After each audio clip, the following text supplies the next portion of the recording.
about how drugs were very, very bad for you, and you should just say no. And then towards the end of the lecture, the man said, some people take drugs because they think that they're going to reach some kind of a spiritually illumined state. Well, let's see what an authentic spiritual master has to say about that. There's this guy named Avatar Meher Baba, who says that drugs are harmful mentally, spiritually, and physically. And so after the talk, I sauntered over to the side of the stage and shook the man's hand, whom I'd never met before, and I said, "Have you ever read God Speaks?" And of course, he probably read it 10 times by that time. But ever since then, every time we encountered each other, Bruce Hoffman would be holding a meeting, or we'd be seeing each other at one of these meetings on 57th Street. Alan would always say, "This kid asked me if I ever read God Speaks." And I have to say, I didn't fully take his advice at that time. I was a member of that generation, like so many people in this room. But things have a way of coming full circle with Meher Baba. So it's my great pleasure and honor to welcome and introduce Dr. Allan Cohen here. Just a couple of words about Allan. I broke my mind writing this article about him a few months ago in our newsletter, so I'll be danged if I'm going to write it again. After earning his doctorate in clinical psychology from Harvard, Allan went on to break new ground in the field of substance abuse prevention, publishing books and articles, lecturing widely, introducing new techniques and approaches, earning many citations and awards for his achievements. I think he's even worked with the White House, not this White House. Allan is a founder of the Pacific Institute for Research and Evaluation, has served on the board of directors of many charitable organizations, has managed dozens of substance abuse prevention projects. He's also an editorial reviewer for the Journal of Psychoactive Drugs, an associate editor of the Journal of Primary Prevention. And yet, I don't think that this is primarily what he's going to talk to us about tonight. So, I think he would be preaching to the choir if he came here and told us not to use LSD. Actually, Allan is a Sufi, as most of you know. There is an organization called Sufism Reoriented, which is connected with Meher Baba, was chartered under Meher Baba's supervision and guidance. And a small sliver of the Meher Baba community worldwide belongs to this organization. And they are well known for their wonderful work in the arts, in creative pursuits, in dramas and plays and all kinds of productions. A couple of years ago or last year, they were in India with fully 200 people putting on these huge shows at Meherabad and Hyderabad and other places. And so Allan is going to give us a talk about Meher Baba's solution for creativity within the illusion. I think that's going to be a very, very interesting talk tonight. So, Dr. Allan Cohen. Thank you, sir. Thank you.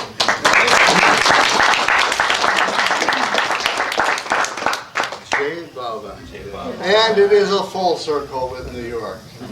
I remember New York. Back when. Few of you were here. But as I think George wrote in the newsletter, some very important things happened to me within 50 miles of this place, including hearing of Meher Baba for the first time. And it's wonderful to see all of the folks who I haven't seen for a long time. No Shawana, Susan, her who knows my rascal past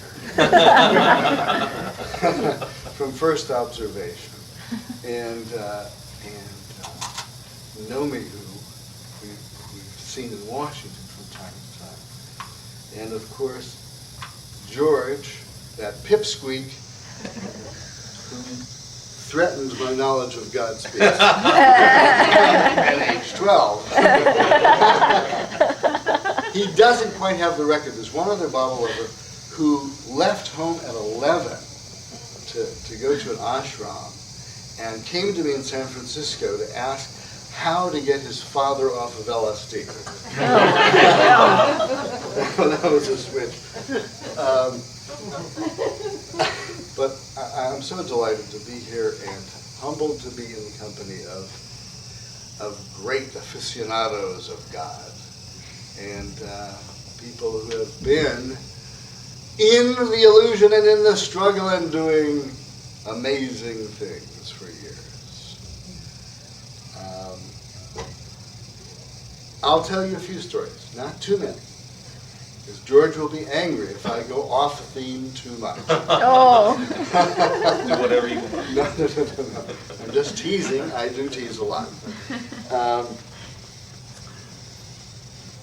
Well, the theme, which you may find hard to find, has to do with something that I'm really not an expert on. So I feel very comfortable in talking about it, which is the challenge of our consciousness in a very strange world, one which the mystics of all ages, and Meher Baba in particular, claims is totally illusory.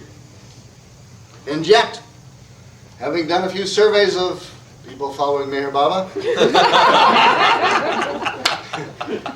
this consciousness is not shared by all of us. It does seem real. What can we do about it? If, in fact, it's illusion, and we're supposed to believe it's a dream, and yet nobody lets us act that way, right? So I need some hints on this tonight. I promised I'd bring back good ideas. Would you like this to be raised up, Alan? Would that help you? Raising up. Can you raise the consciousness of this lecture? Here it comes. Oh, it's an advanced plane. I know it. Look at that. Look at that. He's got the key. He's got the key. Whoop. Jay, I'm so sorry. he's got the key, Jay. He's got the key. Wow, that was really. Is that high enough? Never high enough. I'm not going to respond to that. Yes, it is high enough. You know, Baba said, such a small thing as an umbrella can blot out such an incredible thing as the sun. Thank you for the key.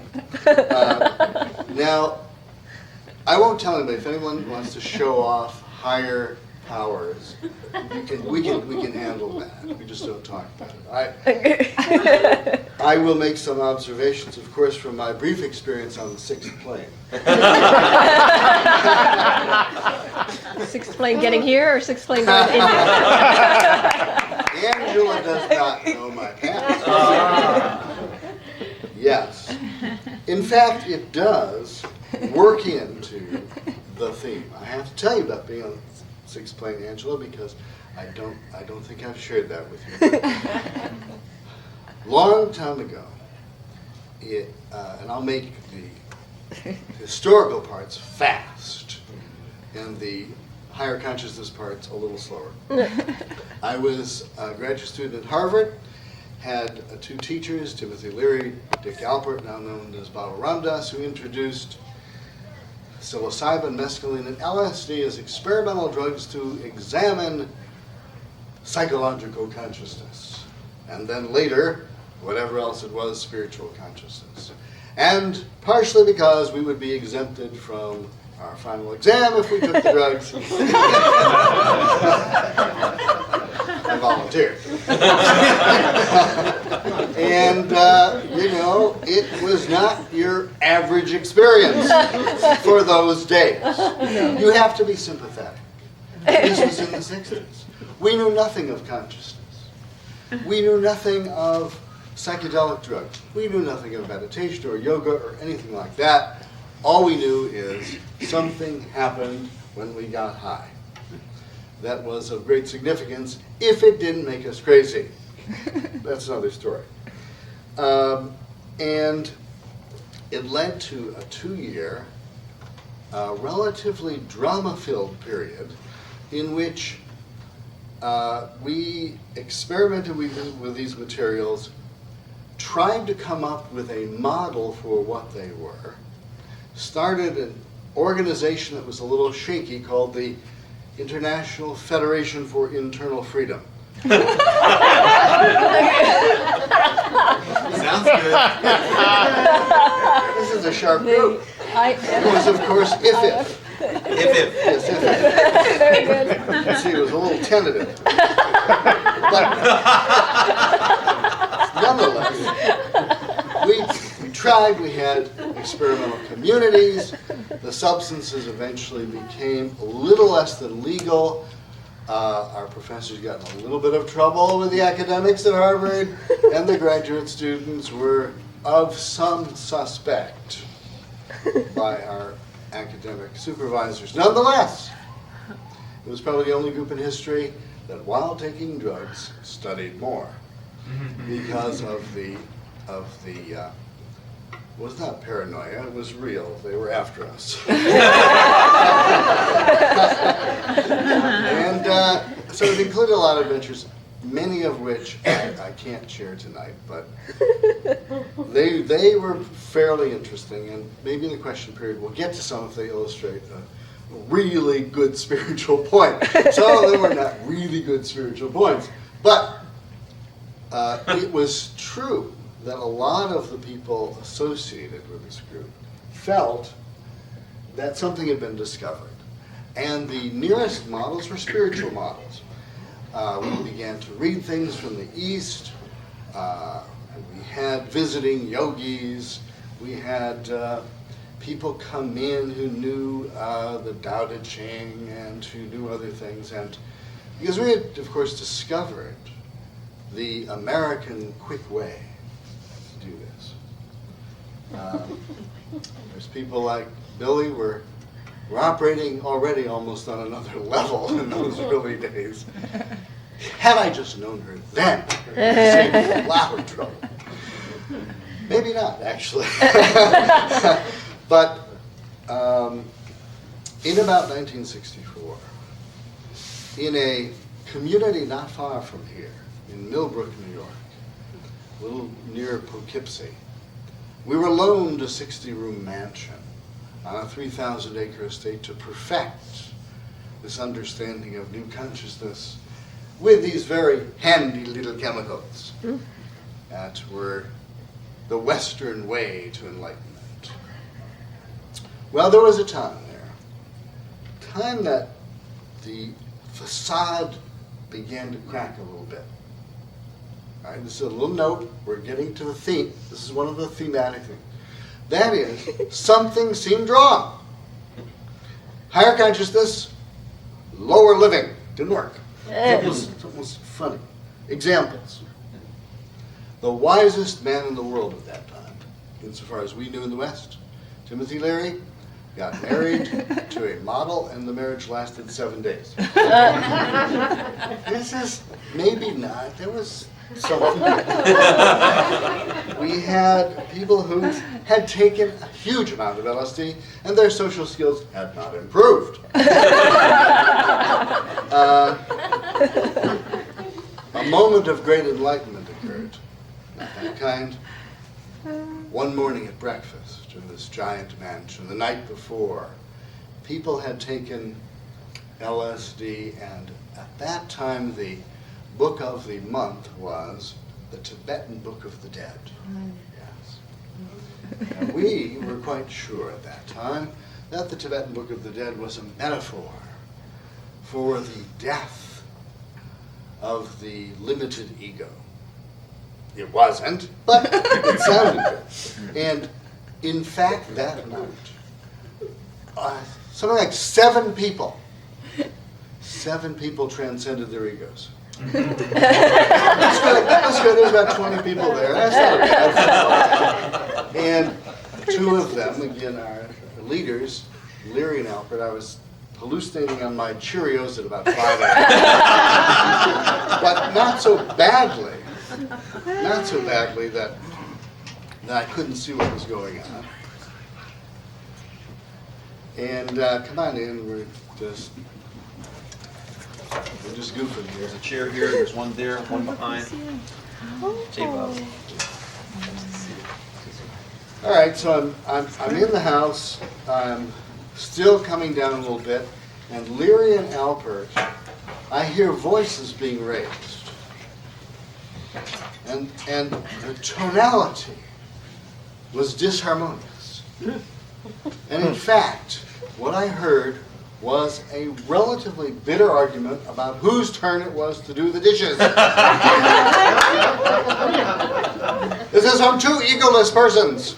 at least 3 hours before. I had to wonder about this. Well, the final thing, and please don't tell anyone, that destroyed the psychedelic community at Millbrook was when our maid insisted on having LSD. What a mistake that was. She took it, the house just went to pot. All right. Well, and you know, and then there was a thing, I don't know if you folks are that acquainted with the work of George Gurdjieff, the mystic out of the Eastern Europe, and had a small following in the United States, and had, in fact, their teacher, at least the Orthodox teacher, if you will, was in New York. And he agreed to come up and have a discussion with Timothy Leary. Discussion, read, debate. So we got all the psychedelic people together, and the Gurdjieffians came up from New York. The Gurdjieffians were a serious group. We were not a serious group. I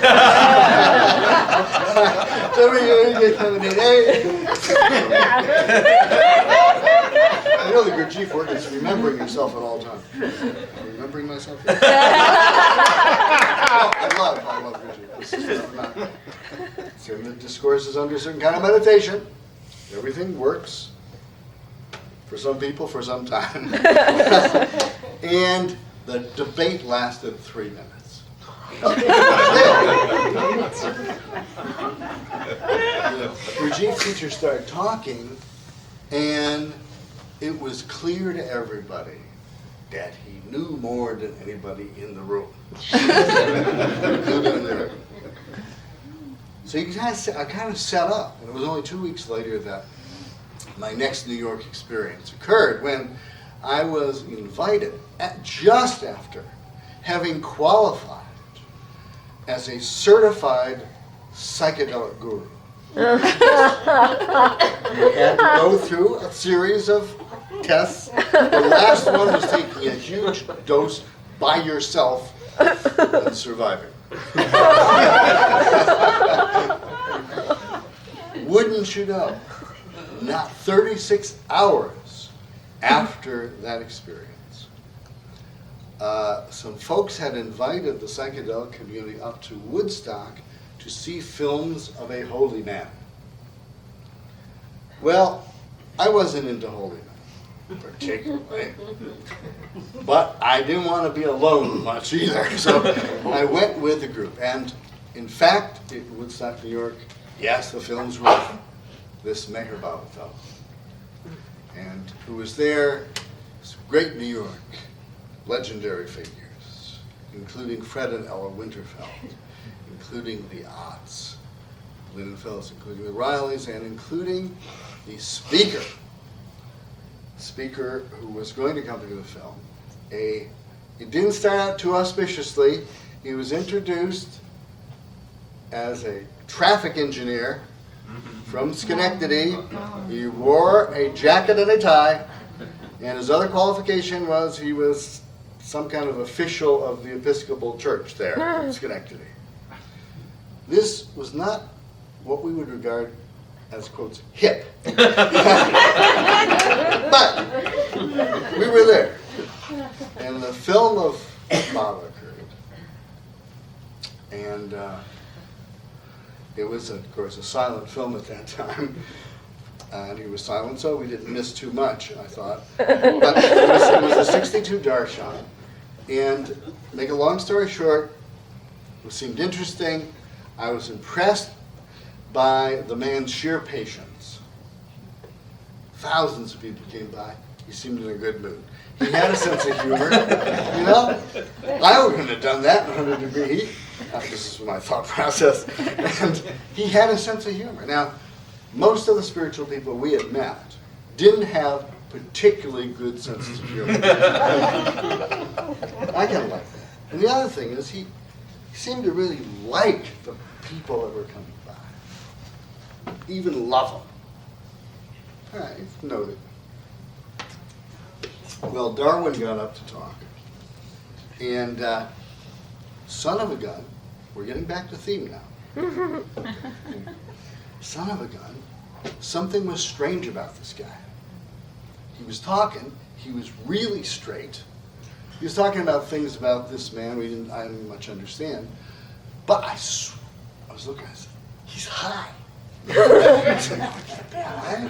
He would never be stoned. But there was some glow or something.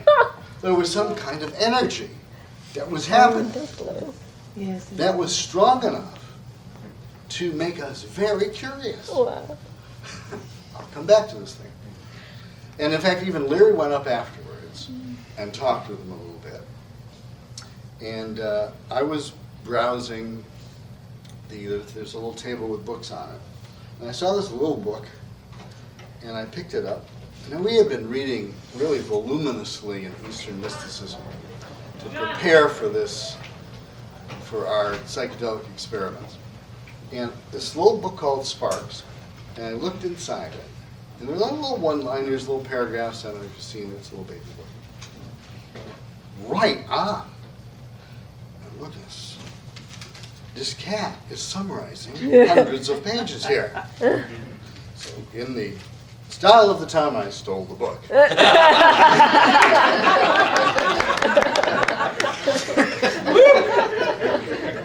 We have to talk about relative ethics here. I'm probably still paying it back, but it was a good theft.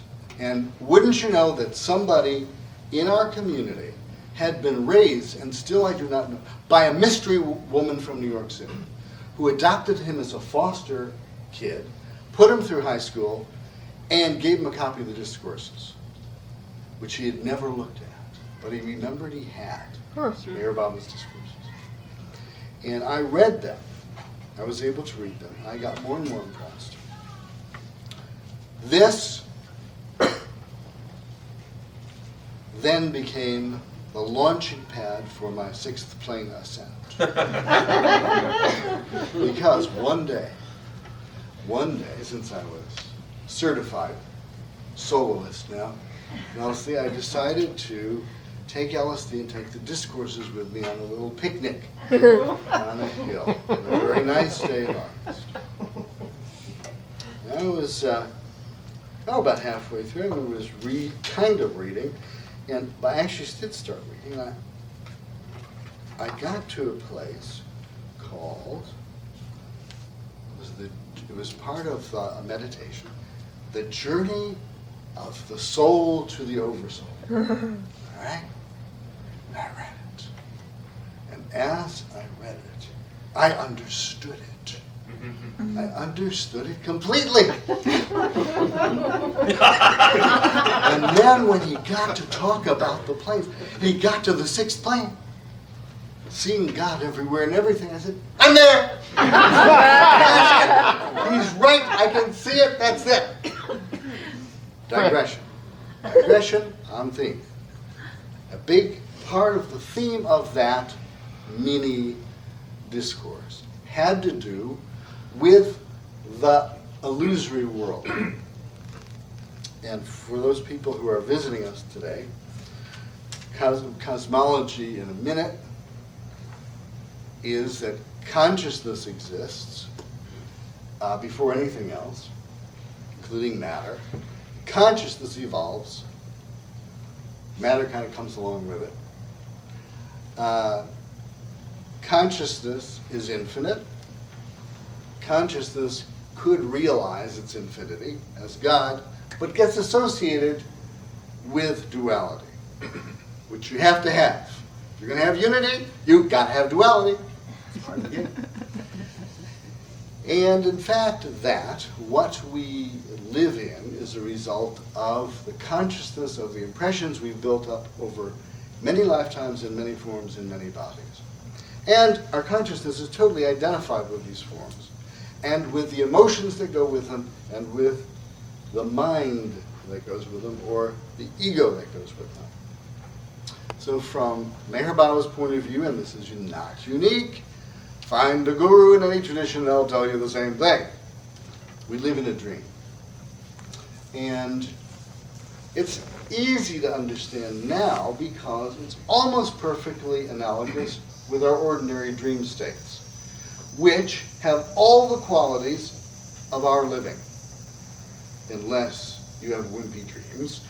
You have physical feelings, you have emotional feelings, you have mental feelings, and you're utterly convinced in many of your dreams that you are you, and that everything is real.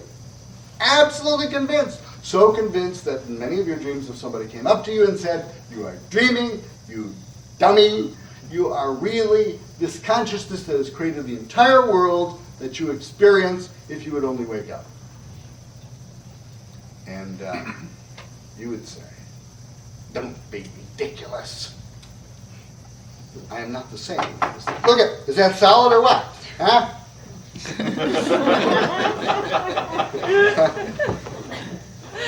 From your experience, you are individualized. You experience the world in your dream, you experience the feelings, you're totally identified, you're totally sure. But all of us, and I find this probably one of the easiest metaphors for people who are introduced to mysticism, all of this goes away when you actually wake up in the morning, especially if you remember the dream. And you would say, "Oh, mackerel," or something like that. That person in the dream who told me I was the dreamer was right. Now I understand. Everything was in my mind. Everything was in my mind. All the characters, all the geography, Hawaii, the whole thing, the emotions, they all came from one mind. Ah. All right.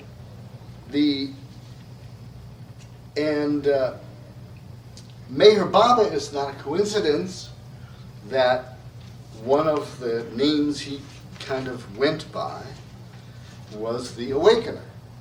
And that theme would occur in literature. For example, Meher Baba said this, and a couple of excerpts.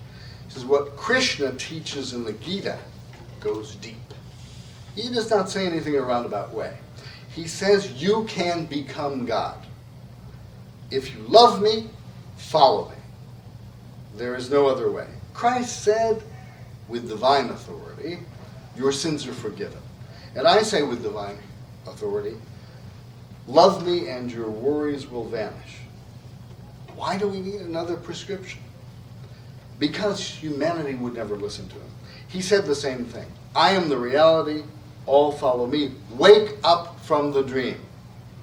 None listen. The same thing is repeating again. That's why I tell you, love me more and more, and make others love me. Through your own example, make others happy. God will listen to that. All right. So here's the Awakener. He's made his point from the mystical spiritual point of view. We're trapped in the dream. We don't have a clue. But thankfully, we're saved by my story, since I will give you the experience of the sixth plane now. So I go back now. I've understood that the world is kind of illusory. I had the experience of seeing God everywhere, and quite convinced that I occupied the sixth plane. This was validated twice. First, I walked down the hill. We were being visited by an itinerant troupe of mimes from New York. They were expressive in their own way. But I heard them shouting as I walked down the hill. And I said, "Look, look! It's a god! He's glowing!" I said, "Right, yeah, that's cool."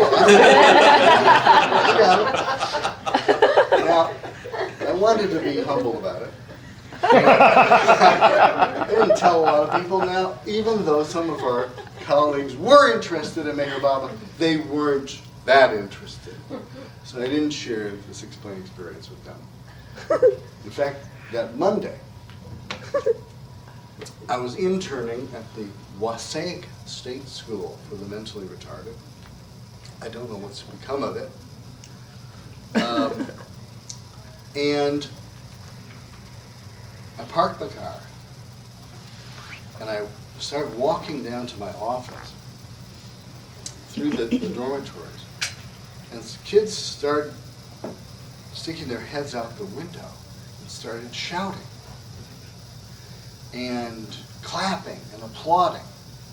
And before I knew it, hundreds of the kids lined the windows in the streets, cheering me. I figured, see, they think they're mentally retarded, but look how spiritually tuned in they are.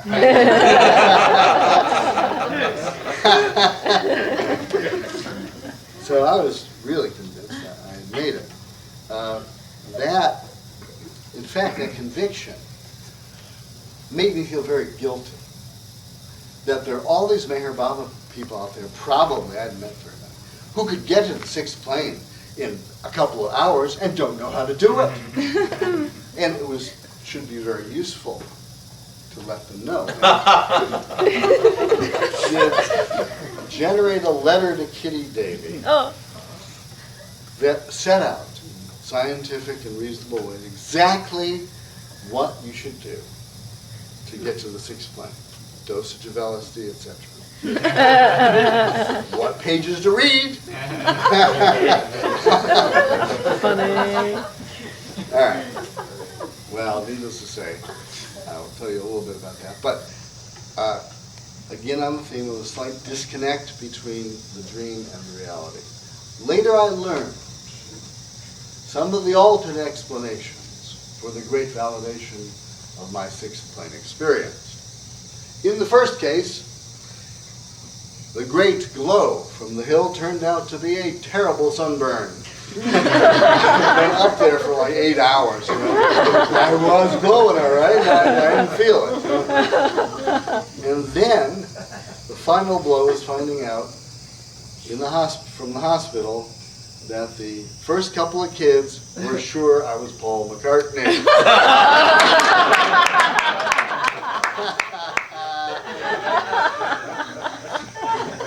You did kind of look like him at that time. I must have. Anyway, you can imagine.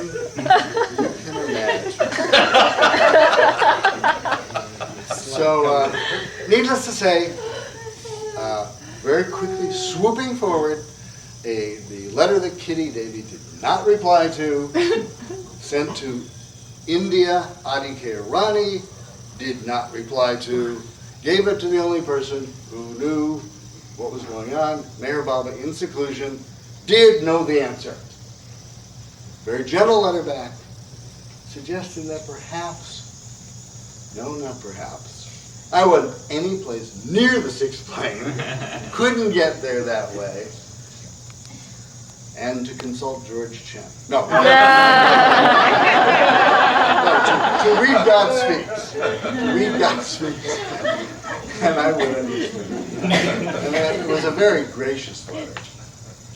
It's because I'm happy you remembering me in the course of your studies. Which is about as gentle a way as you could say that, you know. Now, it was very interesting. So, my experience then led to eventually an experiment.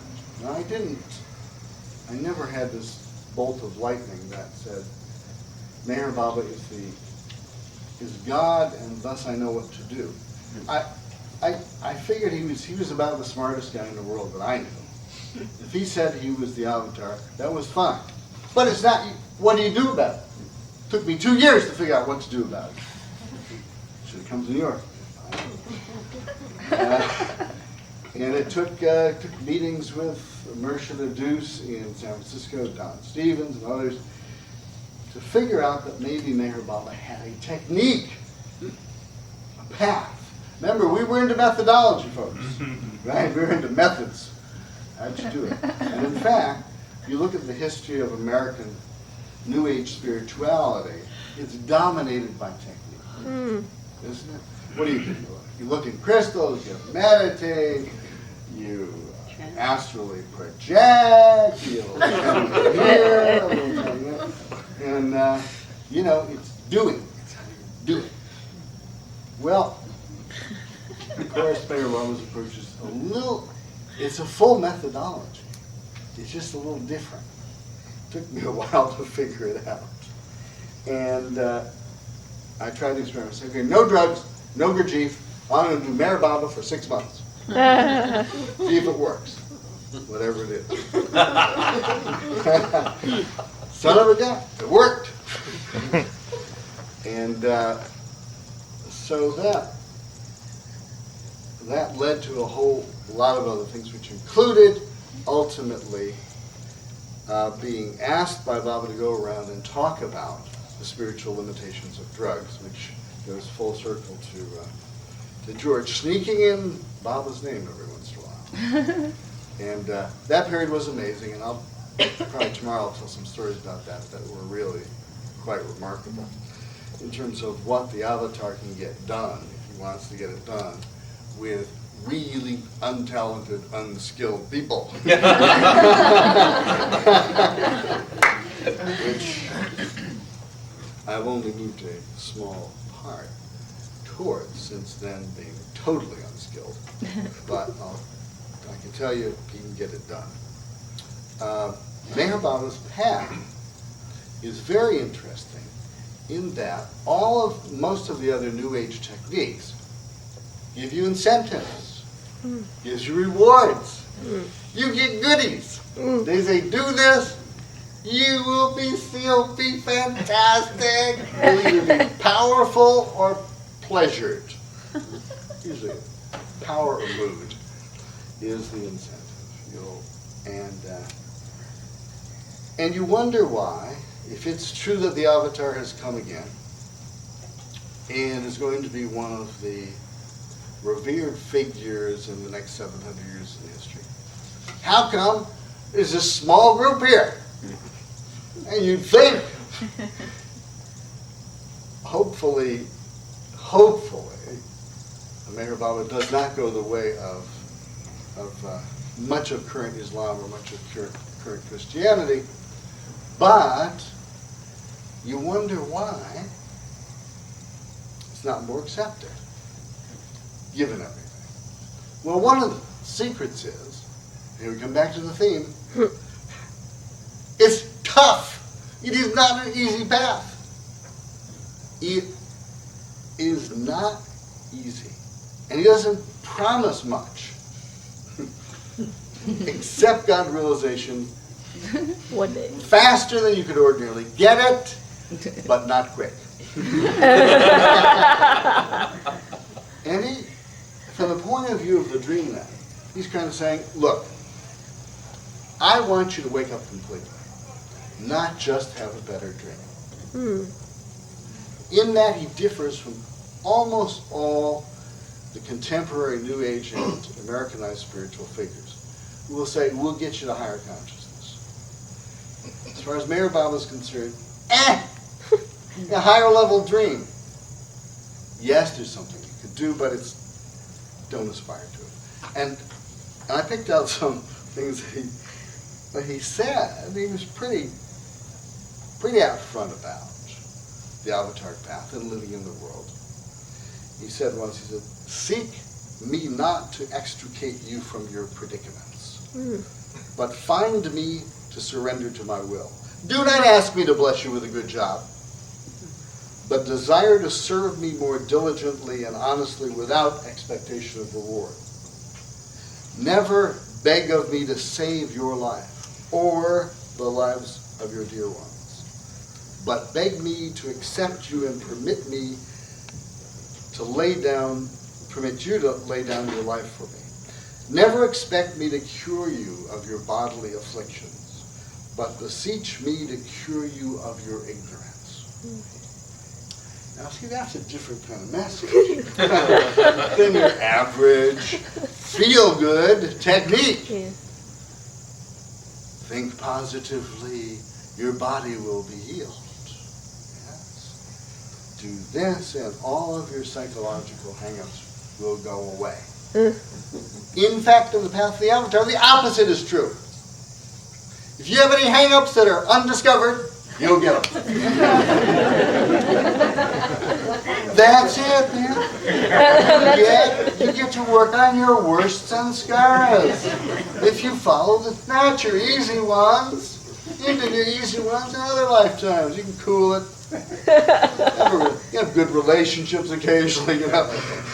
No. You get to work on the tough ones. The ones that wind our egos up and really get us to think we're separate. He goes on. Now I'm reading this in the midst of the LSD promise, too. It says, there is no shanti. You know what that means?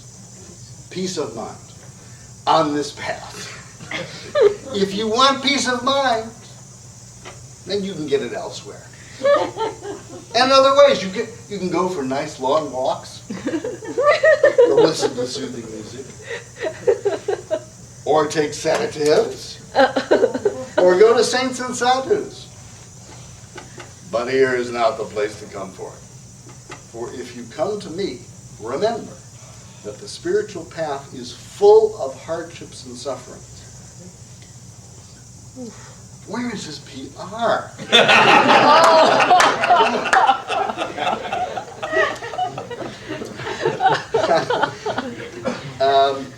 So, I mean, it's not that he doesn't understand how difficult it is to try to be awake in a dream. And to try to do that when your two big jobs are to unwind your impressions or the totality of your memories, and more seriously, to destroy your ego. But if you destroy your ego completely, you can't function. We'll get back to that. He talks about the stages of spiritual life. I like this one.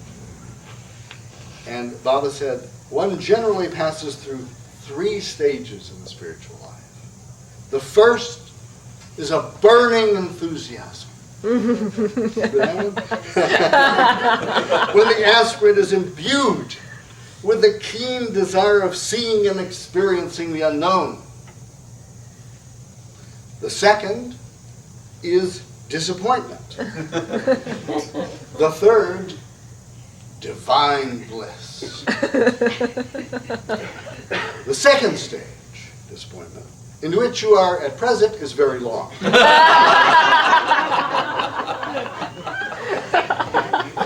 Since you cannot escape from it or remedy it, you must put up with it cheerfully. Don't leave me in any case. Now, so, I mean, you look in the literature and you find this is not somebody who, and you find in the movement, is interested in proselytizing for the sake of getting people to follow him. He's not giving the right message here. On the other hand, something's going on. People are drawn. People are drawn in a way that's so powerful that it almost doesn't matter what else is going on. I don't want to be goopy about it, but the concept of love is very relevant here. Right? If, in fact, love is an experience which culminates in bliss, which Mayor Baba describes as the experience of unity, which has no opposite. If that's true, then, and if it's true that when he says, when Mayor Baba says, you and I are not we but one, I am really you, you just don't know it, you know? If you knew it, you'd know it, and there would not be any division. So this is also partially Mayor Baba's, if you will, theology is fairly unusual in that it is totally inclusive, and that is that everything is God, everything that is in God's dream, if you will. Everyone is God. And be very careful about how you handle good and evil. basically says same difference. Both limiting. Be as limited by the good as you can by the evil. If I give you hints on how to live, they are not judgmental hints. They have nothing to do with morality, because God is, you can't separate God. They have everything to do with moving towards more perfected consciousness faster. Right? So Meher Baba is a loving technician as opposed to a paternal judgmental figure, which is very different. And undoubtedly will be misunderstood in the next few hundred years. When you hear people say things like, Baba says you shouldn't do this, Yeah. that's the start.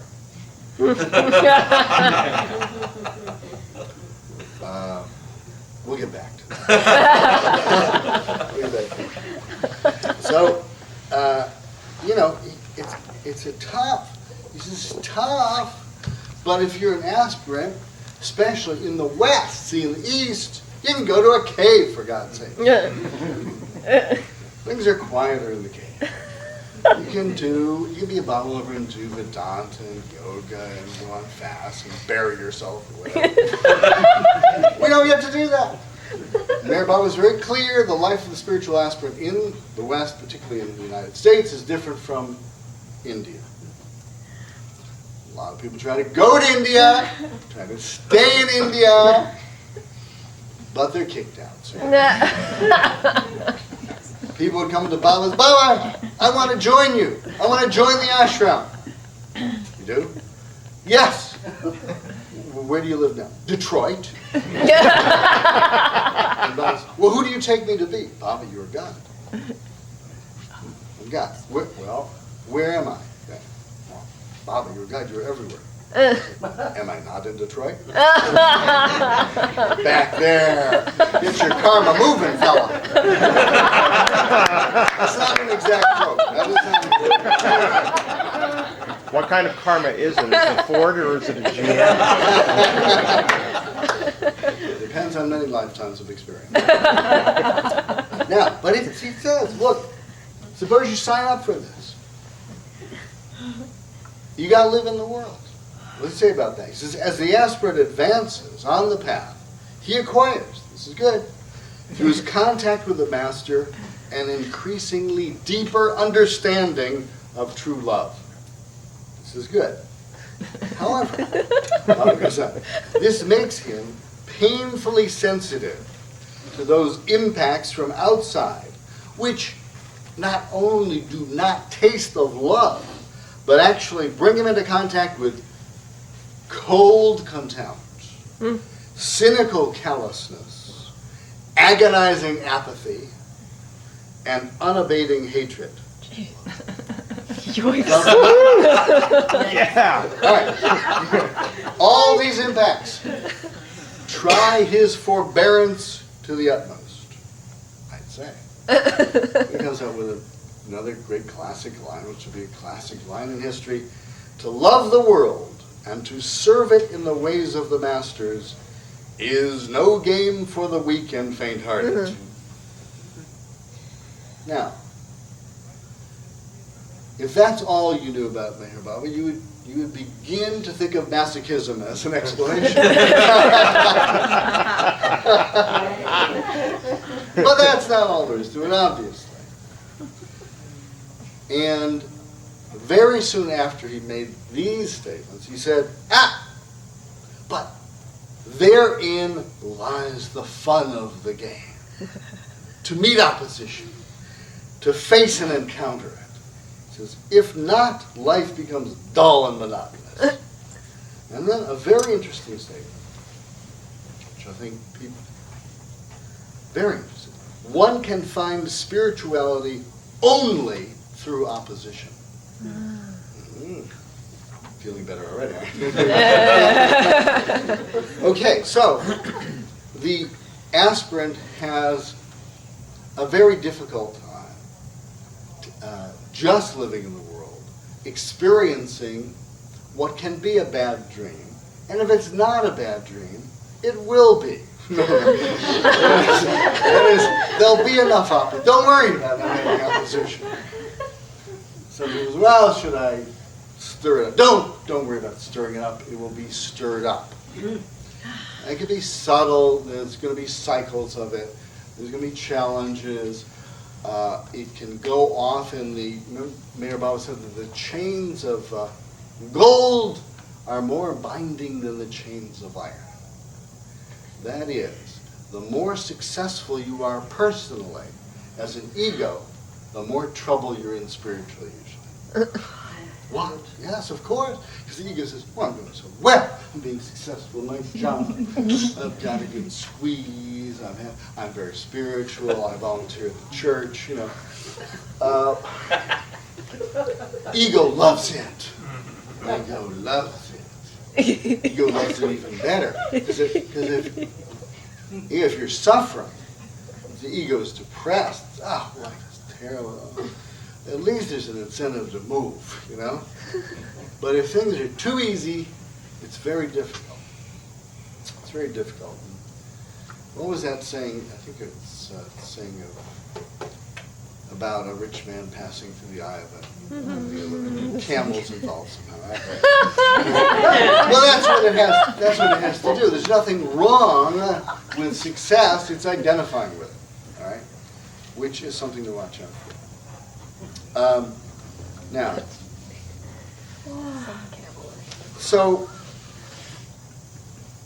the experience of opposition, the experience of the ego, the experience of occasional humiliation, and the experience of getting rescued by God often happens. And in fact, I remember one incident which I kind of like because it has all those elements in it.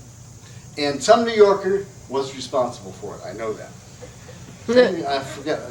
Somebody from the New York group arranged for me I was on one of my lecture tours doing, it was probably in 68, I think, or 69, doing talks. I had an agent, actually, who booked me at colleges. But in the midst of this tour, I think a Bob Lover from New York, there was a very small group at the University of Massachusetts at Amherst. They said, would you come up and give a talk to our group? And so I said yes. Not enthusiastically. Not at all enthusiastic. I was really tired. It was a whole drive from New York. It was snowing. They had like 7 people, but they were going to put out a few faxes, you know, something like that. Nonetheless, I was cranky. I must have been being cranky. The selfless service had left my consciousness. I just wanted to do it and get out of there. So we got there, and from the paper I'd gotten, it said, go to room 30.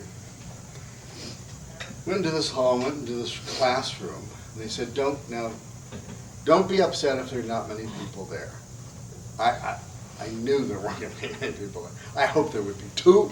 You know, we might have coffee or something. I go in the room, nobody's there. That's all right. But there's a note.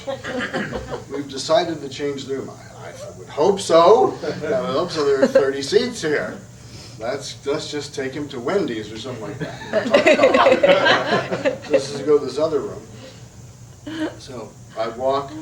And I said, okay, I want to do it. I open the door. It is the college auditorium, and 1,100 people are there. There's a fourth of the entire campus. I walked in the wrong. I walked in. No, come back here. You're speaking. How could this be? It was never explained. Nobody could ever figure it out. It really couldn't. Couldn't have been that interesting to me. Couldn't have been that dull a campus. You know? Anyway, so I had brought a Mayor Obama film with me. A film of, I think it's either 52 or 56 tour of the United States. And so I got up, I said, what the heck, you know? I'm stunned, but I'm going with the flow here. And I can't really gauge the audience's reaction. So our philosophy had always been to get Baba's name in, or get his image in, and that was it. If we had to leave, we left. But just sneak it in. So I figured, I get the film up, we're halfway there. So get the film, and it's projected on this huge, it had to be 40-foot high screen, huge auditorium. Watch the film. And then afterwards, I said I'd be glad to take questions. And I'd say about half the audience walked out, which is not bad. It was a long talk. But half stayed, and they started asking questions. Well, the questions started to get a little nasty. Then they started to get really nasty. One person suggested that belief in Baba had to do with sexual hysteria. Another said he should really do something about that Parkinson's he has with his fingers.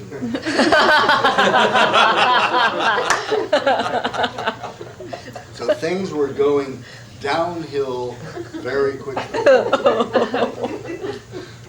Then in the space of 2 seconds, they went downhill extremely quickly. Extremely quickly. It was actually within 1 second. Within 1 second, what happened was I was in the middle of a sentence. I heard a woman scream. I felt myself going blind and being knocked back physically. I heard another scream, and I couldn't breathe. I said, they finally done it. They shot me. They shot me. I believe in the astral world. I'm not sure I'm dead, but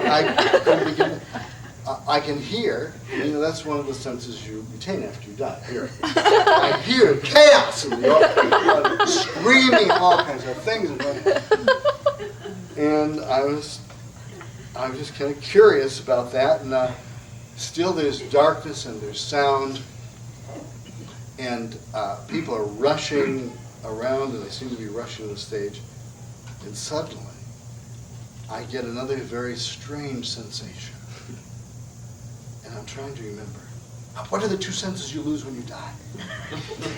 Is taste one of them? I couldn't remember at that time. Because banana crept into my consciousness.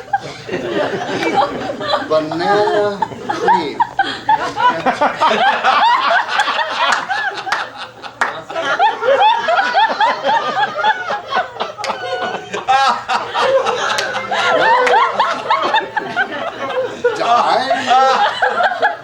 Get to experience the things you really like.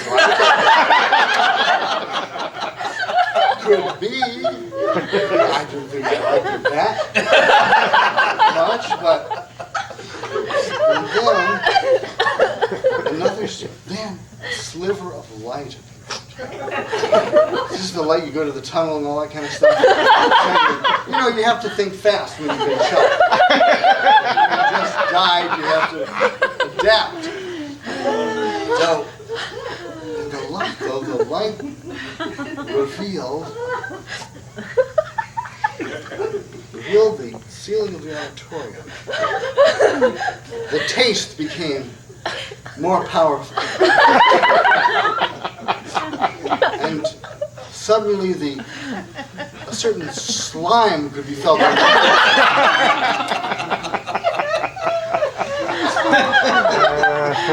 I was able to open my eyes. He's going for banana cream.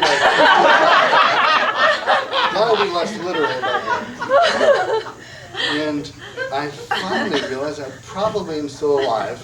And people rushing, are you all right? Are you right? I still don't know what happened. Except that I opened. I was dripping with this undefined slime. What had actually happened? Probably figured out. I was giving a talk a guy who had just been released from a mental hospital who thought I was friends with Timothy Leary and blamed LSD for making him go crazy, had gone downstairs to the cafeteria, bought a couple of banana cream pies, went backstage, snuck whap.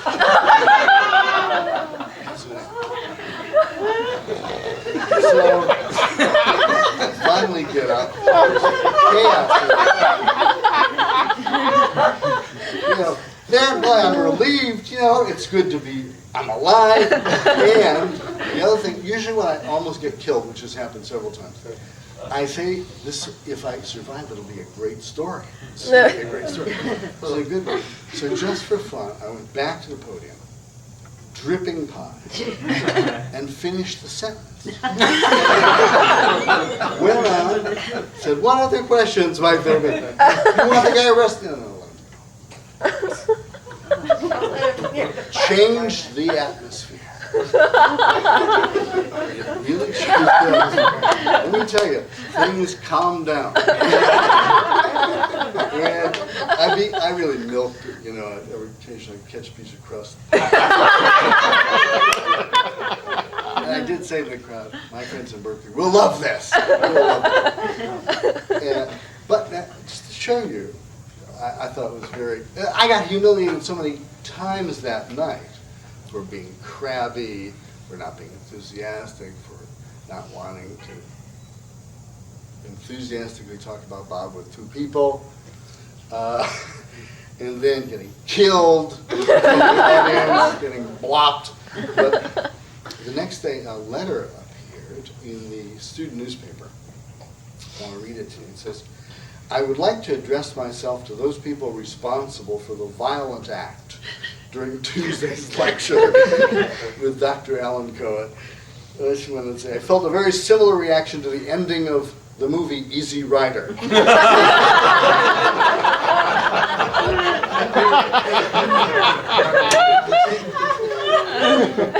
Tuesday night's drama was more intense, however, since I was present. And then just the wonderful feeling of love expressed by Dr. Cohen, the heartbreaking attempt at humiliation, and the love that followed really taught me a great deal. I, too, used to be an intellectual cynic, but at least I knew enough to let others enjoy the beauty that I could not find. So, Baba got his way, and he had fun with everybody, and wanted to make sure that there was a scene, sufficient opposition. And a lot of you have had the same experience. Very strange things have happened to you where people who needed, and there are not many of them, who needed to know about Mayor Baba and couldn't in any other way, would learn about him in some very bizarre ways. Very bizarre ways. All right. Back to the theme. Now, not too far from the theme. We're talking about opposition, we're talking about living in the world, but we're talking about the fact that the avatar does have his hand in it and helps out a great deal. He gives a secret, and I like his little secret here. And I thought we might end with that. I have some other principles, which I want to talk about a little bit before.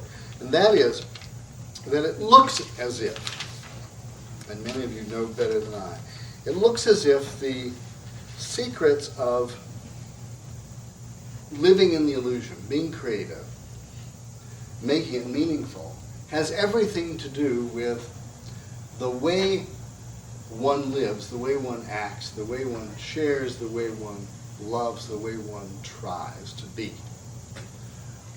It is, even though that you may be in terrible difficulties, the ability to help out the other souls in the dream who are even sleepier than you are.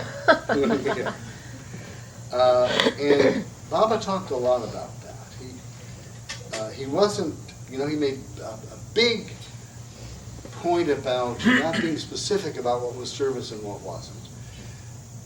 For those who are a little new, the value of service, if you will, is anything that reduces the focus on yourself and puts the focus on someone else, particularly their welfare, reduces the power of the ego. So selfless service, or service well-intentioned, is very helpful spiritually. Not because it gets you points for heaven. That's the old alternative, right? No. And if you take credit for it, you blew it. Don't do it if you're doing it to stroke your ego, Mayor Obama says. So, the notion of love and harmony in ordinary life, a cooperation service, the ability to relate to people on a deeper level, that is, that they are really God, even though they annoy you greatly. It's just tough. You know what I do a lot?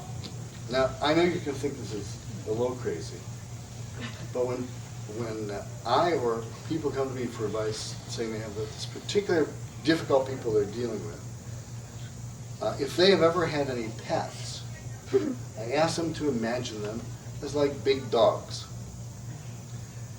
And the things that you put up with from your pets are fairly extreme if they were human. That is, they pee on your bed. You try to correct it, but you say that's the nature of an animal. They weren't being mean, they were just in the wrong time, in the wrong place.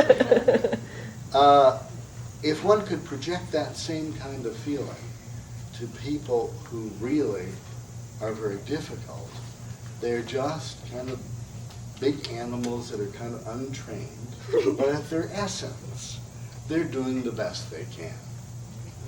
And they are. They are not doing any worse than they can. Evolution of consciousness, the development of sanskaras, ensures they are doing the best they can. It's not the best for you, and they will learn from it. But Mayor Baba has to put up with that all the time. All the time. Now, there's two solutions to this whole thing. Probably more than that. I wish you would tell me if you have more than two. The one that is really the essence, but I leave it to other figures and speakers that you may have, and the close Mandalian disciples of Mayor Baba, which is a state that we aspire to, which is to have that kind of love and dedication, and that all-consuming magnetic connection to the name or the image or the essence of Meher Baba, that everything else melts. This is something that I don't think one can prescribe, one can aspire to, but it does it. So everything you hear or read about Meher Baba, and when he talks about loving him, he's not on an ego trip.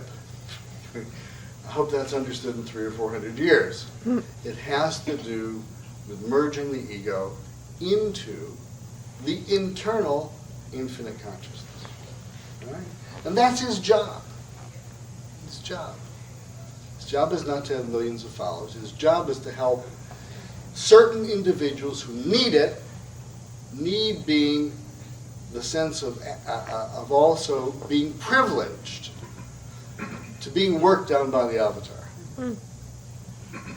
And so if you look at some of the literature of the musts, the saints of India who have come across Baba, and who would easily be able to say from a certain measure of authority that they would take 1,000 lifetimes of suffering just to be in the presence of the avatar for an hour. Okay?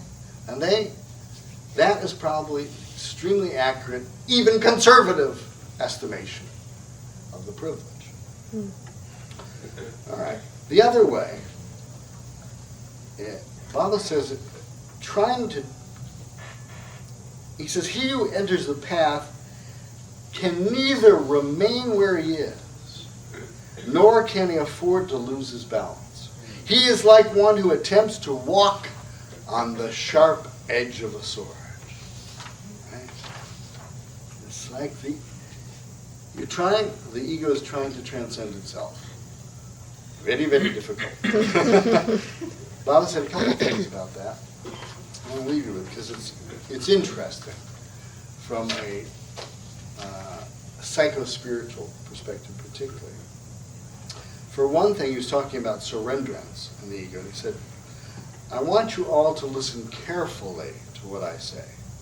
It appears so simple, yet it is so very important for my lovers.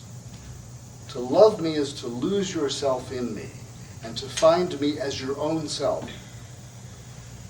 Leave all your pleasures and pains to me. Be resigned completely to my will, and my will be yours. If you do wrong, think Baba is doing wrong. If you get a pain, think it is Baba having a pain. If you do all this sincerely, you will know something and forget yourself and do all for Baba. He gave us a kind of a tool to use on that principle, which I think hasn't really gotten enough attention for all the poor Baba lovers who are trying to walk on the edge of a sword. It is called the Provisional Ego. You remember the Provisional Ego? No. I mentioned a couple of times. But it's good stuff. I want to read you what he says about it in the context. This is on theme, right? How do you live in the world? Well, to avoid inaction on the one hand and the pride of action on the other, it is necessary for the aspirant to construct in the following manner a provisional and working ego, which will be entirely subservient to the master. Before beginning anything, the aspirant thinks that it is not he who is doing it, but the master who is getting it done through him. After doing it, he does not tarry to claim the results of the action or enjoy them, but becomes free of them by offering them to the master. By training his mind in this spirit, he succeeds in creating a new ego, which, though provisional and working, is amply able to become a source of that confidence, feeling, enthusiasm, and go, which true action must express. But this new ego is spiritually harmless, since it derives its life and being from the master who represents infinity. And since, when the time comes, it can be thrown away like a garment. There are thus two types of ego.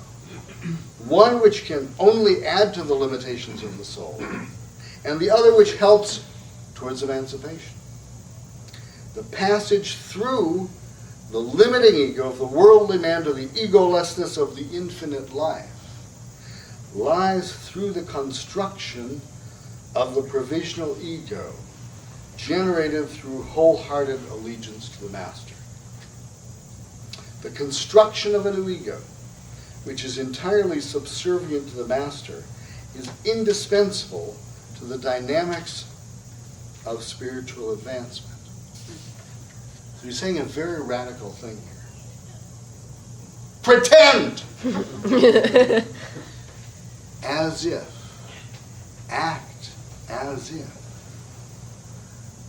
The you in the dream is carrying the higher knowledge, is carrying the higher understanding, which in fact exists inside. Don't, he's suggesting, get attached to your apparent identity. Understand that your personality ain't going to change. It isn't. I haven't met anybody whose personality's changed, really, from like 13 years old. Even Mayor Baba said, you know, preferences of realized masters for ice cream, for example, is pretty much the same that they had before. Yeah. You're going to be you. That's the name of the game. You ain't going to be anything different. As the actor on the stage. But Baba's suggesting it is possible to introduce an awareness that we are just the actors, that we are playing the game. Doesn't mean we're dishonest, doesn't mean that we're insincere, just means we don't take it quite as seriously. Not quite as seriously. And not to act in a way that you're not capable of. That is, you're not capable of loving in a certain way, you're not capable of being service. Your personality, your ego says, I'm not that good. Right? The Bible says, well, pretend you were. See what happens. See what happens. See if in fact you give a little bit over to me. Let me try to run the show a little bit. I'll take your personality. I don't care what you do. Give it over, guys. I can handle it.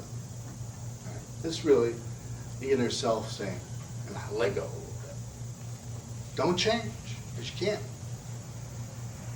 You can't change, but your consciousness can change, your awareness can change.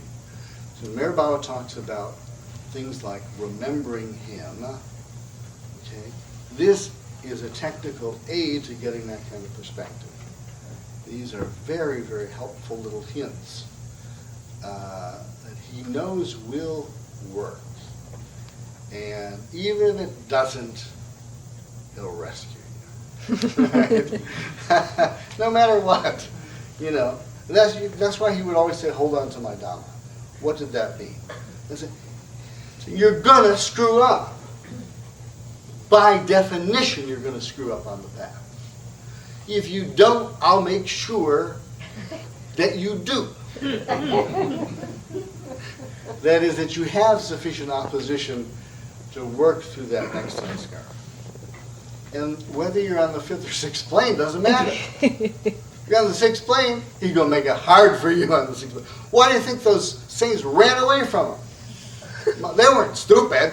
Didn't have much ego left, but they wanted some of it. You know? Yeah, because he's going to torch it. Anyway, I think, George, we have some time for wisdom from the audience? That would be good. Yeah, Alan, Sure. you didn't mention about obedience. I didn't mention about No, obedience. I didn't hear it. All right. Must be that anti-authoritarian streak. Obedience to, this is a tricky one. This is going to be tricky for the next couple hundred years. Yeah. What isn't tricky is obedience to a living master. That's not tricky at all. It is almost impossible, Yeah. but it's not intellectually tricky. Right? The rules of the game are, if you're dealing with someone who is God conscious and whose job it is to help you, you do what they say. It's not rocket science here. If you are asleep and somebody is awake and you want to get awake, you do what they tell you to. That may be something pleasant, it may be something unpleasant. But would Baba say something like, sometimes a nightmare can wake you up a little faster than a good dream. All right. So, that's not difficult, and that's grounded in the spiritual traditions of history, and that's why masters are so prized. Now, when a master has left the body, like the avatar, but is guaranteed to still be there, it becomes a little trickier. And in the history of religious tradition, obedience to the literal implications of instructions from the God-man have been taken a little far. Enough so you get your head chopped off if you disagree with the orthodoxy of the church.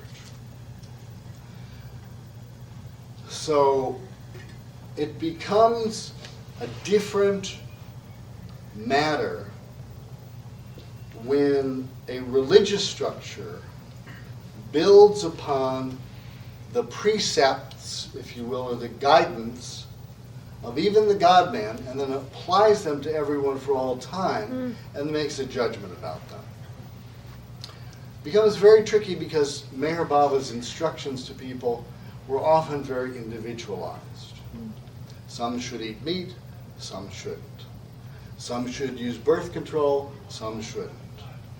Some should go to higher education, some shouldn't. Some should get married quickly, some shouldn't. Some should avoid meditation, some should. The master's work is very, very customized. The master's principles are not customized.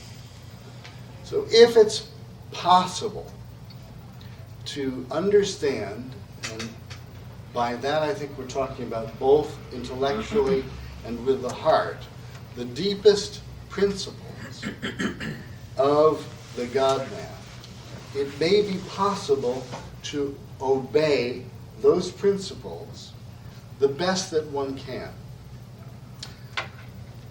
And it becomes trickier for the aspirant because the ego can either say, he said this, but he doesn't really mean it. Not for me. On the one hand. The other hand says, yes, I'm going to do exactly what he says, and I'm going to tell people when they don't do it, how bad they're doing spiritually.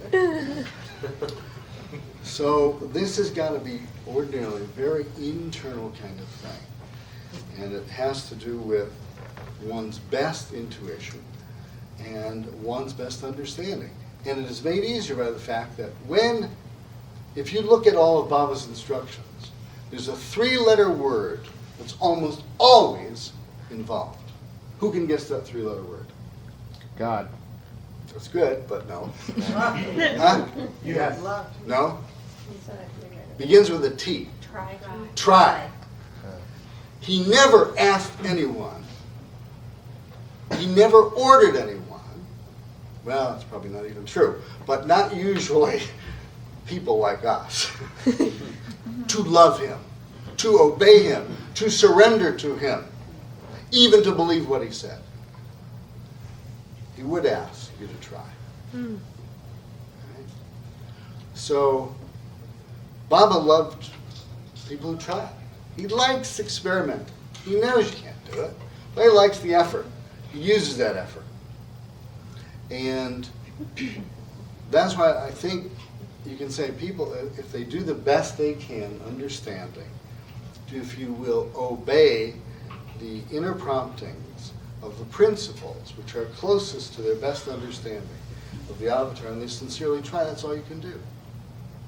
It's not up to any of us to say whether you've done it well or not, or whether it matters, or whether it could have been done better, or whether in retrospect you will think you really did a dumb thing. Okay? But you did your best. And usually conscience lets you know when you're rationalizing. Intuition usually lets you know when you're pushing the edge. But, see, for Baba, you can't fall off the edge. In most other religious systems, you can get out of it. You can screw up so badly, you're out, man. Well, you have sinned, goodbye, until you repent. Can't do that with Baba. murderers, revolutionaries, thieves, people on our level, you know. There's nothing you can do to get out. You can't do it. He doesn't care. I mean, he empathizes for you, because that was really stupid. You knew better. But you'll learn, you know. You got a couple thousand lifetimes to work on that one. You can't go to hell. That's a terrible thing. And that, you know, that ruined the Christians being able to teach reincarnation on the basis that people were in fact misusing the knowledge, making excuses for themselves. Well, they blew it this lifetime, but hey, I'll do it next lifetime. And the priest said, no, we can't play this game. Tell them there's one life. Heaven or hell. It's for the good of all. It's for the good. People will behave better. Can't get that with a real God man.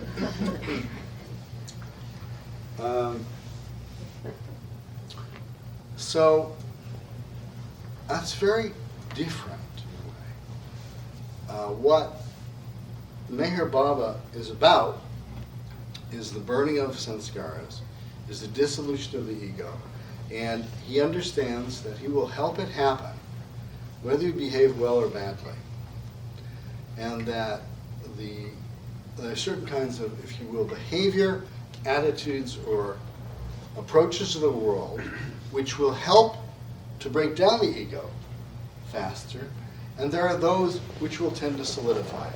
Negativity always solidifies the ego. Love always melts it. Is one better than the other? Not in the big picture, because you got to have both. You got to have duality. You got to live through them all. But from the point of view of the aspirant, love is good. Love is a good thing. Okay? It's not that hate is a bad thing. It's just that it strengthens the ego so powerfully, it takes much more effort and energy. And the sanskaras don't dissolve as well. You can't utilize divine force. And in other places, Baba intimated at least that one of the roles of people who would follow the avatar in each of in his appearances on Earth was to help the entire planet evolve. That is, the total consciousness evolve. And Baba said, little things count. And that's one of the big principles in secrets of Meher Baba's mysticism. Little things really count. It might be, and I think he says, like a smile here and there might have huge effects across the world. Might bounce somebody up in consciousness on another planet. Who knows? These little things. Little bits of love and energy. They all add up. And that's why he didn't, when people felt badly, they had work that didn't seem to be helping anybody, they were darning socks or something like that, rather than being at a medical clinic. He said, it's all the same. It's what you put into it. It's the love you put into it. It's how you remember me. I remember there was a woman who was kind of isolated in New Mexico and wrote Bob and says, what can I do for you? I want a spare time. He said, just keep on what you're doing, and when you do your knitting, think of me. That is the most you could do for me in the world. Right? So in the discourses, you'll see a part where Baba talks about meditation on the Master being as a relay station, kind of giving force, offering force for the avatar, the perfect masters in the spiritual hierarchy to use. So it's not just a one-way thing. It's nice to know that we're helping out the evolution of consciousness generally by the attempts we make to promote love. And the only disappointing thing is we don't see the results.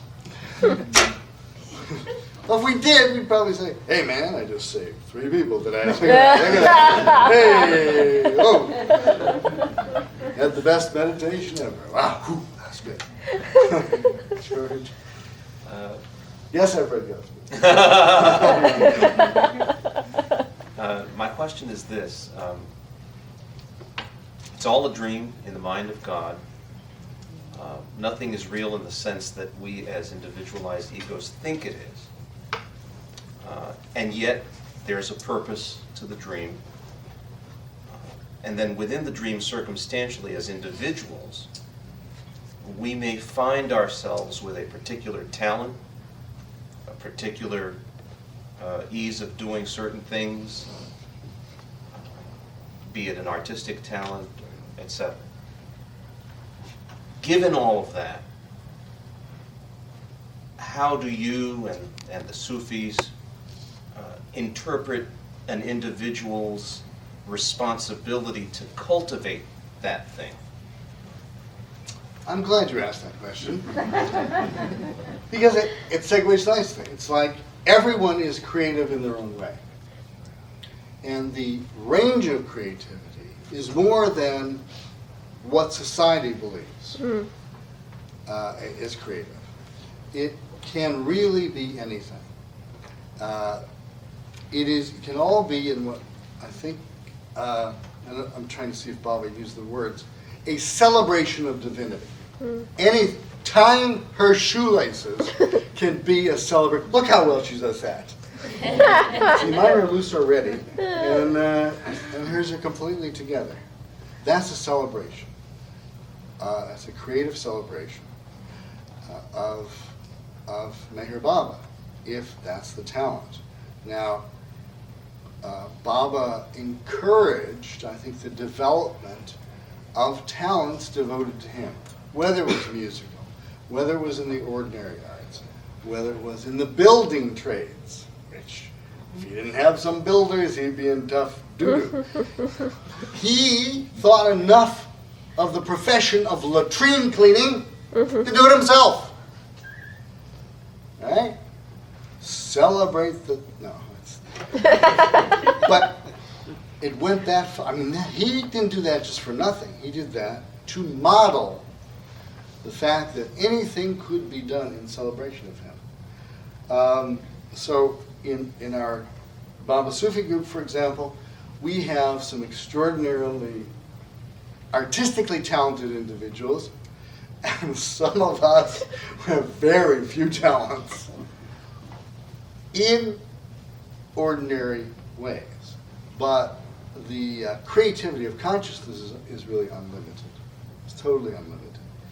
And if you look at, for example, the creativity of children, say around from 3 to 7 years old, they don't have ordinary talents, but the creativity of discovery, the creativity of doing things that have not been done before, the creativity of an approach that you try that you've never tried before, is immeasurable, often on a spiritual level. There are people who are tremendously creative talents who are duds spiritually, haven't even hit involution. They might be very talented, but that don't do it. So anything that can be a skill, even a skill of mind, a skill of emotion, a skill of action, it can be a wonderful celebration of divinity and helps in making the dream more conducive to higher consciousness. That's part of the work. Excuse me. I just wanted to say that, partaking in a creative project or anything that you're going to do on a creative level oftentimes causes you to lose your own consciousness of yourself. And so therefore Baba had said, I paraphrase, but that you are closer to him when you're doing that than in other endeavors, because you experience, not experiencing yourself, essentially. Very good point. It is activities or orientations, work, skills, creative talents that make one forget oneself. It could range from athletics to listening to art or music. Anything that can help one transcend consciousness of the ego and participate in beauty, in harmony, in satisfaction,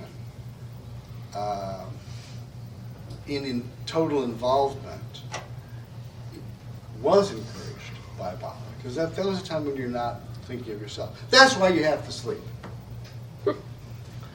If we weren't so selfish, we wouldn't have to sleep. Sleeping is a period of self-forgetfulness. That is unconscious sleeping. That's why you can't dream all night. It's another level. God, the egos, the sanskaras are good. Real unconsciousness is a refreshment because you forget who you are. Now, Baba says the trick is you've got to be completely asleep and completely awake at the same time. That would be good. That would be the big winner. That would be cosmic consciousness.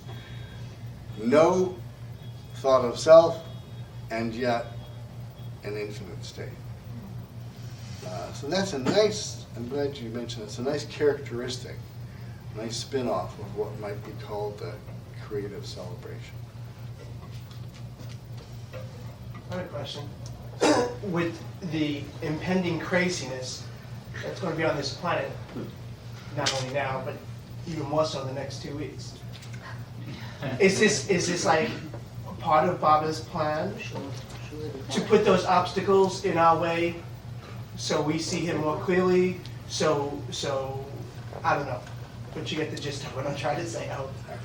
I see several opinions on this in the audience. Does anybody want to comment on that? Sounds like life.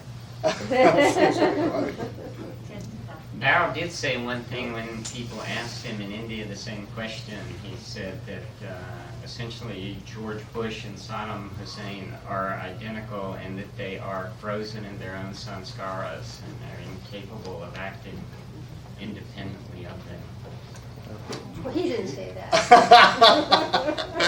Go ahead. Mayor Baba has Didn't said. say one directly. What's the president would model Mayor Baba has said that all world leaders are just his puppets, playing roles that he has assigned them. And he said to stay away from politics, no matter what. For obvious Is reasons. anybody running for office here? All right, But this, you know, not get too steamed up about it either. right. This deserves an entire discussion, right? Because we're talking about how one looks at behavior in the world, which doesn't come from you, comes from other people, and how you might react to it. It's the whole thing of action and inaction again. Is it ethical, is it spiritual not to act to improve elements of the dream? Or, on the other hand, is it dangerous to get so involved in the elements of the dream that you forget it's a dream? Very tricky. Big time issue. We're not going to solve it here tonight. If there's a principle that one could extract, it's probably whatever is going to happen is going to happen. If you have any pull, though, try to make it better, you know? You can't tell.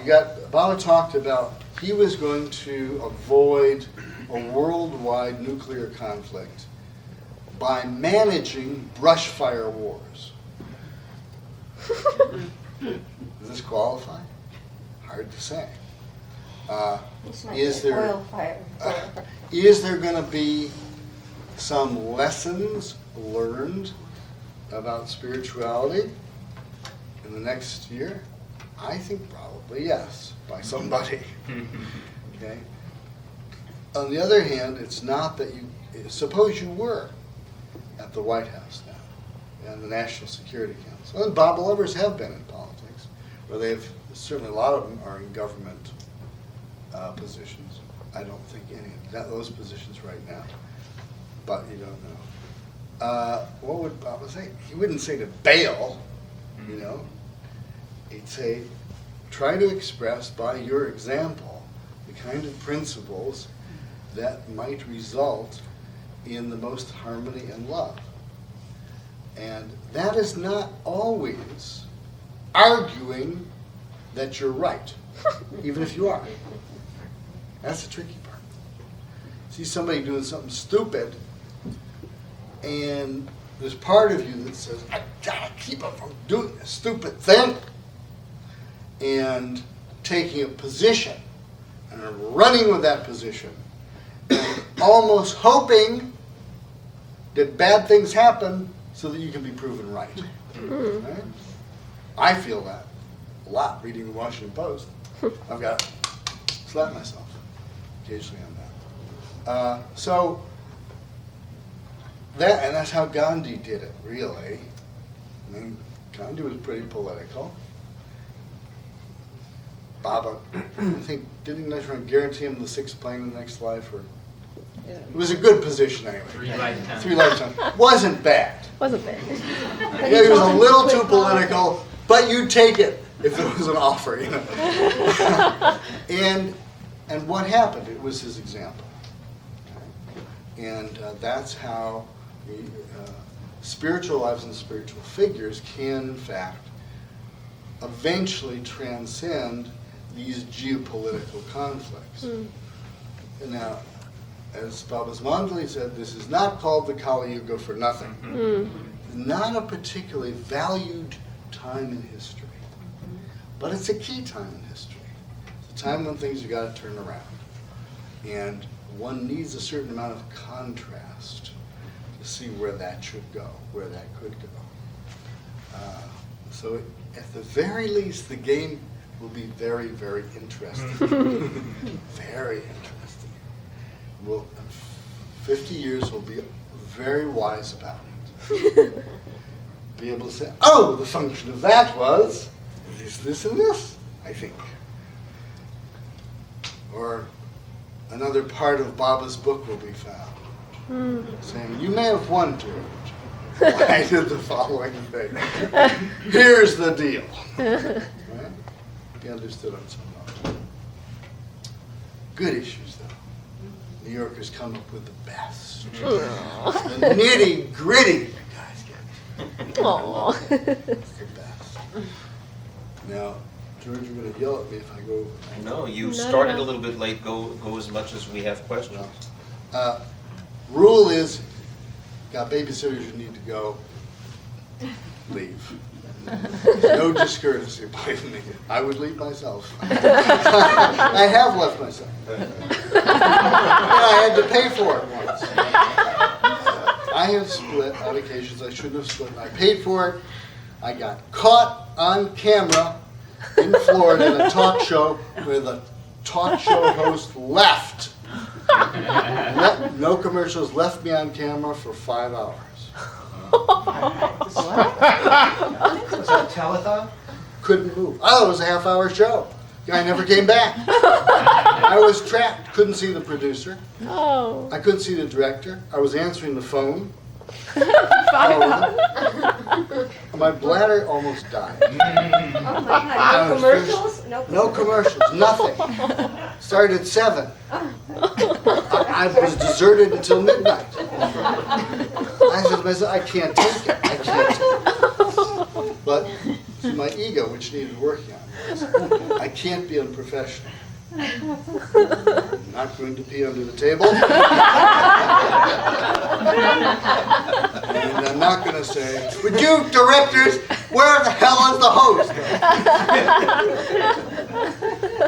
So at midnight, somebody said, well, that ends our broadcast day at KTVU Channel 2, figuring the director would play the Star Spangled Banner. Good night. Froze for a while, then walked off. I walked out the door of the studio. Total blackness. Hello? Nobody was there. I walked around. The whole thing is dark. Hello? Where's the camera guy? Gone. Producers are gone. There's nobody in the entire studio. Even my host had left. The guy who drove me there. my God. So you thought you were on camera? I was on camera. It turns out, I leave. I had to call a cab. I got back to where I was staying, turned on the TV. It was still on. The phone was still ringing. Now, I had to leave like 6 a.m. the next day, so I never got a chance to talk to anybody. I called back a week later. I had to know.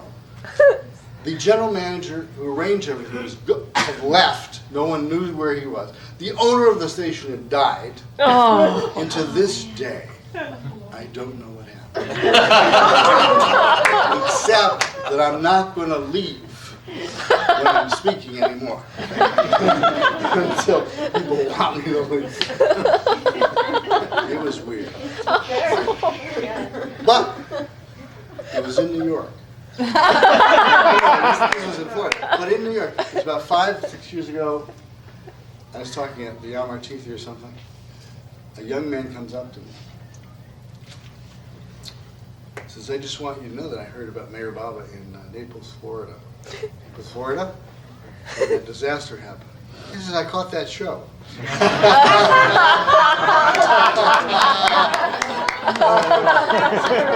You were on camera for him. That's right. He just turned it on at like 2 to midnight.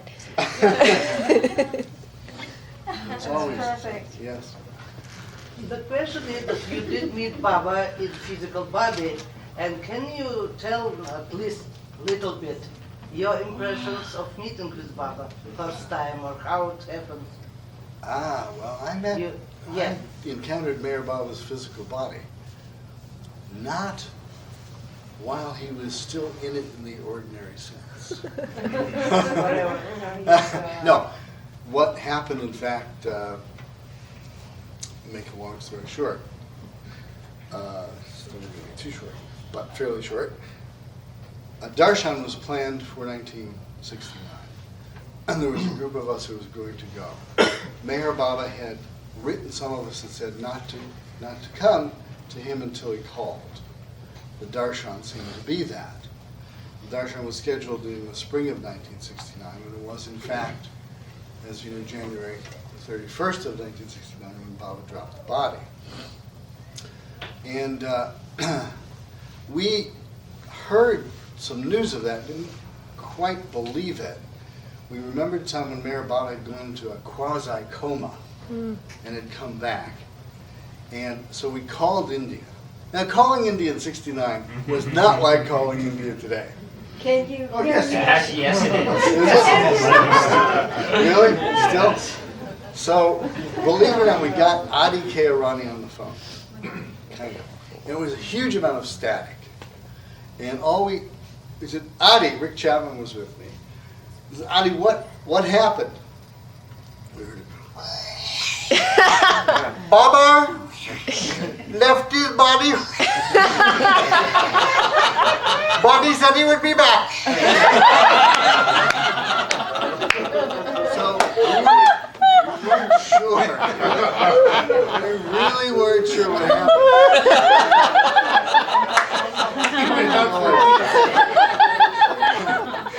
But you said that you did have correspondence with Baba. Yes. So how many? A couple of years of correspondence. And he was following closely the drug war. Well, what then happened was, we found out, of course, that he did drop his body. And then we were very much involved in going back into the family letters and other things, and trying to come up with, we realized that Baba had actually predicted this, and he talked about it, but in different ways. And we thought that would be a help to Baba lovers around the country. Is probably was a help to us. So it was the day of it was pre-fax day anyway. So for about 3 days we got that stuff together. It was pretty clear. And Baba said things like giveaways. I think my health wasn't too good, so he told the man that he would do the darshan recline. You think they'd mind if I did it reclining? No, Baba, they wouldn't mind. It's a little unusual, but they wouldn't mind. And anyway, it did not occur to me to go to India. What happened was, I was just about to go, had no sleep, go to a TV show in San Francisco, and Lud Dimple, who had been a long-time Baba lover, called and said something like, I talked to Don Stevens, who talked to Adi, who wants to keep apprised of your passport status or your visa status, and hung up. What is that? Why would Adi want to know about my visa status? Oh, it's crazy. So I went into San Francisco, and just for kicks, I called Murshida Deuce. And I said, I got this strange call from Lud. And I really don't know how to take it. She said, well, if you go to India, I think Anise Hassan should go with you to take pictures, take films. I said, I'm not going to India. What? No, she says, in case you do. Take it easy. I said, I have no intention. It's impossible to get to India. I don't know why I would go. Anyway. So I'm going around in San Francisco, and I had to prove that it was impossible to go to India. So I went to the the International Health Clinic. They give you shots, and in those times you really had to get shot up pretty good for India.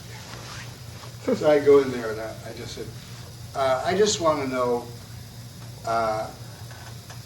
series of shots you need to go to India. And they said, well, when? I said, well, tomorrow. Suppose it was tomorrow.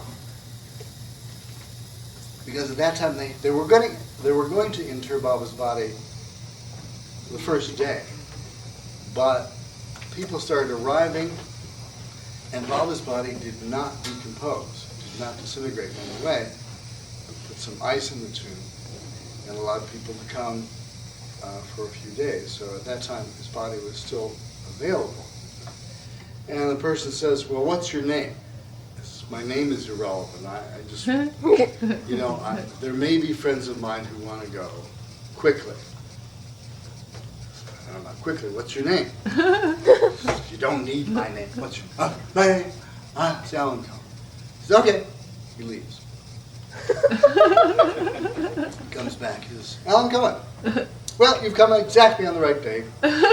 Your final series of shots for India can be given today. Final series of shots. And then I remembered, back when we heard of the darshan, because you had to have them widely separated, I think I got some shots. So I said, oh, what the heck? It doesn't hurt. I could stand on a nail or something and work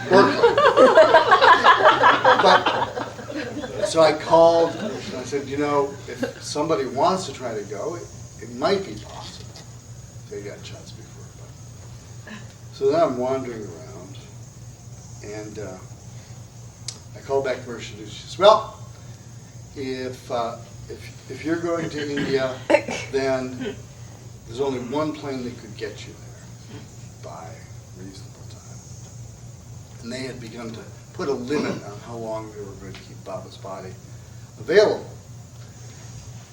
She said, just in case, I'm making a reservation. I'm so tired now. I have no energy to read. Okay, fine. I'm not going. Go ahead. I said, well, I've got my duty. I'm going to call Rick. I said, Rick, here's the thing. Mershida Deuce is making arrangements. He says, well, if you go, I want to go. I said, I'm not going. I'm not going. If you want to go, fine. Go down to the health thing. You might be able to get shots. Call Mershida Deuce. Have her you take my reservation. Well, I had heard how difficult it was for people even in England, part of the Commonwealth. Delia de Leon and Don Stevens at that time was in England, how difficult it was for them to get visas right off the bat. They had to wait. And it just so happened I was fairly near the consulate, the Indian consulate. And I wanted to save Rick and Anise a trip over to San Francisco, because I knew it was impossible. So I walked in, I said, lady, let's see, what's the situation on visas to India? Well, when are you thinking? I said, well, tomorrow. He said, tomorrow? No, wait, I will ask. She goes in, talks to the council. She says, yes, it is possible, but you must have 6 passport photos by 3 o'clock. 1 o'clock. Really? Well, I have to call my friends this week. I said, well, the least I can do is tell them. If they really rush over here, they could get a visa, but they gotta get passport photos. So I called Rick Chapman. And he said, good, fine, I thought of that. He says, I went to Berkeley and I got some passport photos. I said, fine, come over. And I'm going to go back home to bed. And he said, oh, and a strange thing happened with the photographer. I said, what? I said, well, I was just leaving, Rick said. And a person behind the desk said, you don't happen to know a person named Dr. Allan Cohen? And he said, well, as a matter of fact, I do. He said, well, why don't you take these to him then? These were 12 passport photos. I didn't remember ever sitting for. Well, as dense as I was, she said, maybe this could qualify as a call. Yeah, right. Yeah, right. Figured it out pretty quickly. So about 36 hours later, which was pretty much the day before Baba's body was finally buried, I and Rick Chapman and Anise Hassan arrived in India. And to join the other Westerners there, I think, were Don Stevens, Delia DeLeon, Harry Kenmore. And I think the Luck brothers, then from New York, came the next day. And so my meeting with Baba was Baba in the tomb. And because we were some of the few Westerners, we were allowed to sit at the tomb for much of the day when all the people were filing by. And Hoshang Barucha was a guide, was narrating for us the story of these lovers who would be coming by. And so it was remarkable.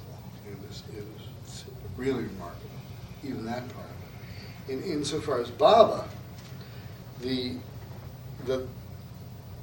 part of that I might be able to communicate would be that I absolutely knew that was not Meher Baba in the tomb.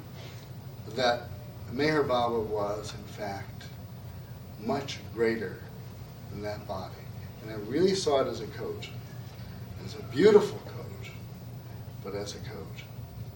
And as for the atmosphere in the tomb, it took me probably 20 years to figure it out. At first I thought it was like the absence of any impressions.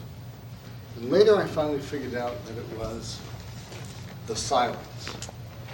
It was like being in the presence of the cosmic silence.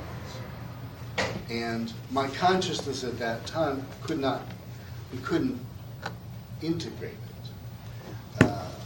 My inner self probably did. It was extremely powerful. And of course,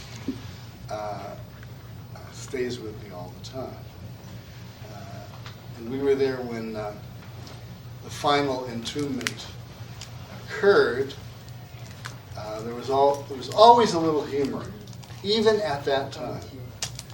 There was always just a little confusion, a little fun, and a remarkable reaction by the Mandali, who had been able to obey Meher Baba's last instructions. So it was, in fact, after that time, the next few days, when the Mandali changed their mind about canceling the darshan. And when then they began to remember all the things that he had said about it, and in fact said, it's still on. So that was that experience. Sorry, Alan. No, you have a long drive. No, I'm taking a train, so I have to. Alan, perhaps I could suggest that people meet you one-on-one, and that way we can also start to put the chairs away and not overstay our welcome with the Theosophical Society. Right, especially with the camera that might keep me on. All right, well, Jai Baba. Jai Baba.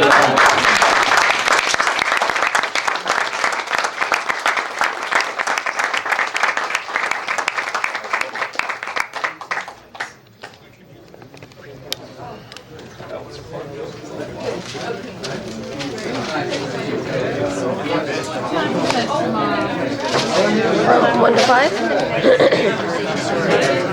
1 to 5?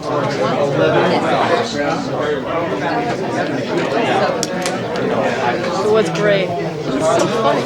Oh, he's amazing, isn't he? He's brilliant. He is really very good public speaker. He interposed like the funny stuff, so now we're listening.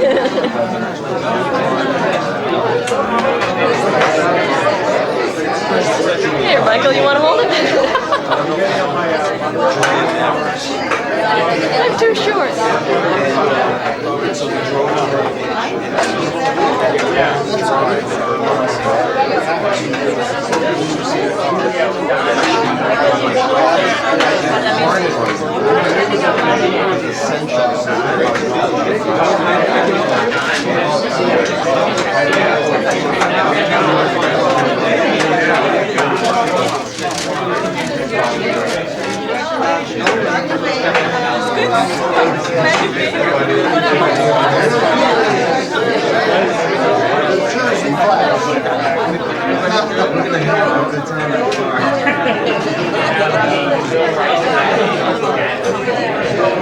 Thanks, Dave.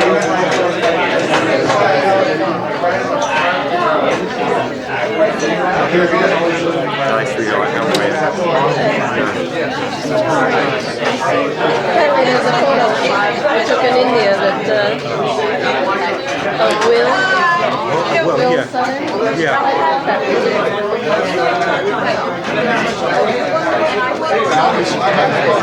Yeah. Why are you hosting the team tomorrow? From 1 to 5?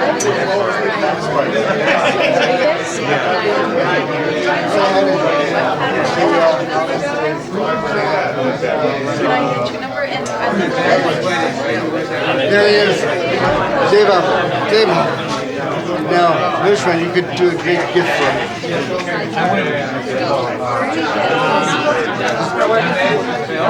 Yes?